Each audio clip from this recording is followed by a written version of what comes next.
All right, Defense Secretary Chuck Hagel proposing billions of dollars in defense cuts, including shrinking the Army, closing military bases, but aren't there, and also delving into health care for our veterans, but aren't there other places in government that can be cut before taking away from our military again? Here to weigh in is the CEO of Concerned Veterans for America, Pete Hegseth. Pete, your reaction to what's been proposed, first off.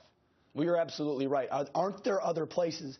The Defense Department has been taking this from the very beginning and for a long time, and entitlement programs haven't seen a single overhaul. Nothing. And again, we go with the Department of Defense as if this is the one place because it's the largest part of the discretionary budget. And for this administration, it's an ideological approach. It is an attempt to shrink a department they want to shrink. They want the U.S. obligation in the world to decrease. And that's what this does, because if you handcuff yourself, you can't fight in the future. They don't want to fight a land war. But guess what, Brian? As you know, we don't get to pick the next fight. So it's so short-sighted and foolish, but it's a concerted attempt to shrink the military. Remember, in 1939, we had an army of 185,000. You know how big that army ended up getting because we had this thing called a World War, which we didn't want to get into, but we didn't have a choice. Let's take a look at entitlement spending dating back to 1990 and compare it to where defense spending is in comparison to that. Now, look at today's dollars. That's one thing. People think it's going up. But as you look at where entitlement spending has gone, you can see it's almost doubled. So entitlement spending goes to the automatic withdrawal out of our accounts,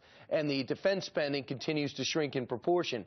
Meanwhile, Pete, you do say that there are some things about the military, and you're seeing that graphic right now. Look at how close it was in 1990, and look at the big discrepancy now. Now, you do say there are problems. When it comes to the Pentagon, there are some redundancy there, and there's some things there that can be cut.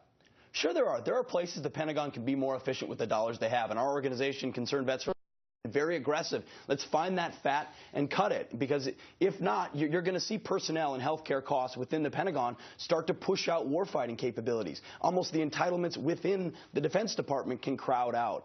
But that is one small piece, and if you look at it within the larger picture, as you did, it's amazing to watch how much we are spending on entitlement programs writ large without it being touched at all, while the DOD is somehow the place where we're going to balance our budget, which is not, it's not possible at all. Anyway, I mentioned closing some bases, curtail the construction of a new class of Navy ships cherished by some top admirals, and scrapping an Air Force plane used to protect U.S. forces in Iraq and Afghanistan. The A-10. It may be a new theater they need to be done. Now, you do point out, too, that there's an intention issue when it comes to administrations and their goals, that you as a captain who's been in Afghanistan twice gets the sense of what it's like on the ground. Tell me the difference.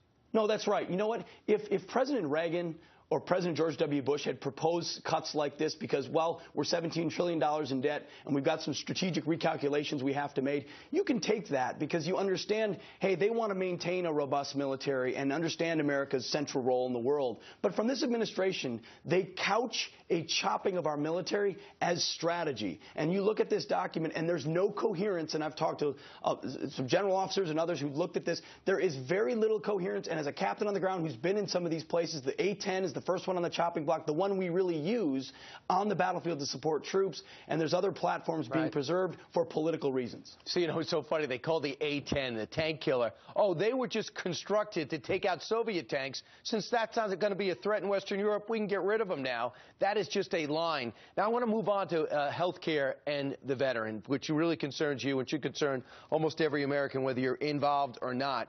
The Daily Caller has a story today that they are so backlogged at the vet, they started destroying cases. In fact, we have some audio from one of the Los Angeles bureaus. Let's listen. I'm still canceling orders from 2001. Anything over a year old should be canceled. Should be canceled or scheduled? Canceled, because they wouldn't let us do a mass purge. So it's just a matter of getting in there and canceling them ourselves. So getting in there and canceling themselves. Let's cancel backlogged exam requests by destroying them.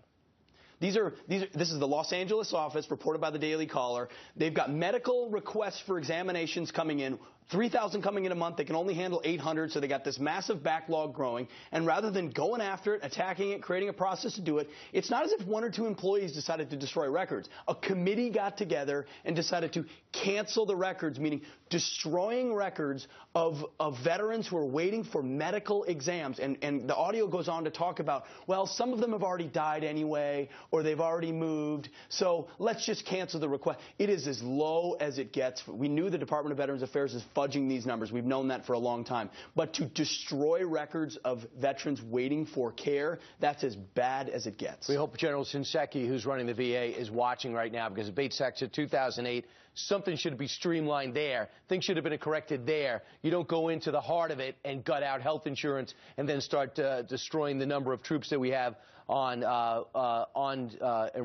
ready for action. Now at 455,000, that's the proposal. My hope is that Democrats see the same problem that Buck McKee and the Republicans saw as chairman of Armed Services and take some action. Senator Gillibrand, who focuses on health care and the veteran, seems to be not willing to go along with it. Congress can stop it. Hopefully they stand up and do so. Captain Pete Hegseth, thanks so much. Thanks, Brian.